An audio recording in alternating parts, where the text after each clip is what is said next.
తమిళనాడులో అన్నాడీఎంకే నిర్ణయం డీఎంకేకు అనుకూలంగా మారిందా?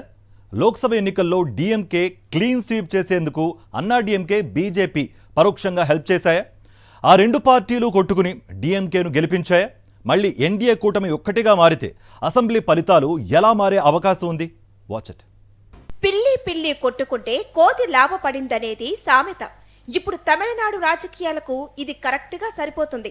కూటమిగా కలిసి ఉండి లాభపడాల్సిన ఎన్డీఏ పార్టీలు ముక్కలు ముక్కలై నిండా మునగడమే కాకుండా ఇండియా కూటమికి భారీ విజయాన్ని అందించాయి. తాజాగా జరిగిన లోక్సభ ఎన్నికల ఓట్ల శాతాన్ని విశ్లేషిస్తే ఇది క్లియర్ గా అర్థమవుతోంది. కూటమి నుంచి బీజేపీ అన్నాడీఎంకే విడిపోవటాన్ని అడ్వాంటేజ్ గా మార్చుకున్న ఇండియా కూటమి 39 స్థానాల్లో జెండా ఎగరవేసి లోక్సభ ఎన్నికల్లో క్లీన్ స్వీప్ చేసింది.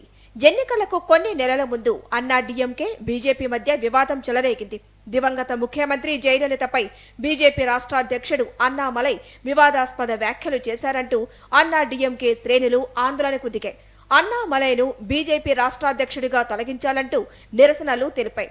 ఢిల్లీ వెళ్లి ప్రధాని మోదీతో అన్నాడీఎంకే నేతలు చర్చించినా ఫలితం లేకపోవడంతో ఎన్డీఏ నుంచి ఆ పార్టీ బయటకు వచ్చింది. దీనికి తోడు ఏఐఏడీఎంకేలోనూ అంతర్గత కలహాలు తీవ్ర స్థాయికి వెళ్లాయి.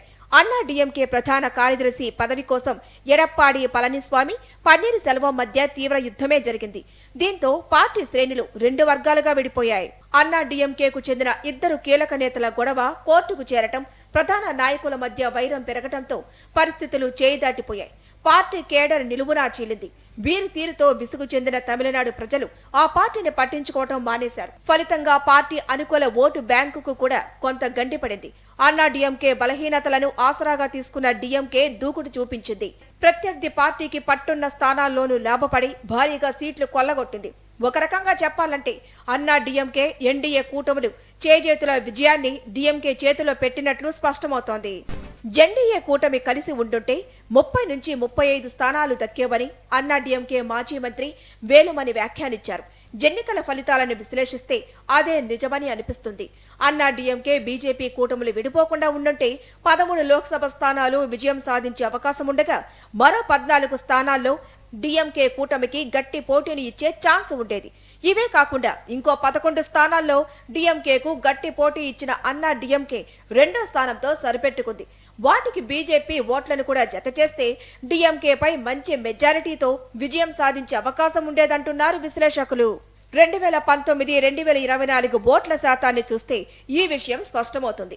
2019లో డీఎంకే కూటమికి 52.52% ఓట్లు వస్తే 2024 వచ్చేసరికి అది 46.94% పడిపోయింది.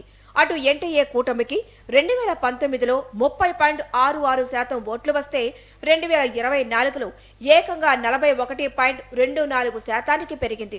మరోవైపు నియోజకవర్గాల వారీగా కూడా అన్నాడీఎంకే ఇండియా కూటమి మధ్య ఓట్ల తేడా తక్కువగానే ఉంది.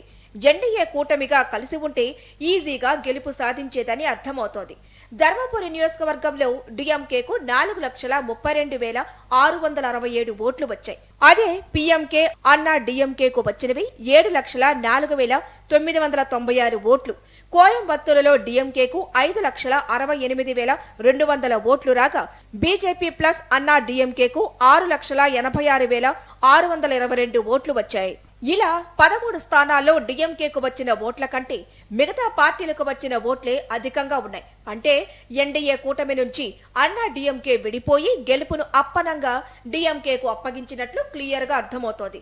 ఇక రాష్ట్రంలో ఓట్ల శాతాన్ని విశ్లేషించిన పలువురు నేతలు అన్నాడీఎంకే కూటమి కలవాలని ఆకాంక్షిస్తున్నారు. శశికళ, పన్నీరు సెల్వం కూడా ఇవే ప్రకటనలు చేస్తున్నారు. ఎన్డీఏ కూటమి పార్టీలు మళ్లీ కలిస్తే రాష్ట్రంలో బలమైన ప్రత్యామ్నాయంగా ఎదగవచ్చని చెబుతున్నారు. తాజా ఎన్నికల్లో ఓట్లను చూసిన తర్వాత ఈ తరహా వ్యాఖ్యలు చేస్తున్నారు. మరోవైపు బీజేపీ సైతం ఈ దిశగానే ఆలోచిస్తున్నట్లు తెలుస్తోంది.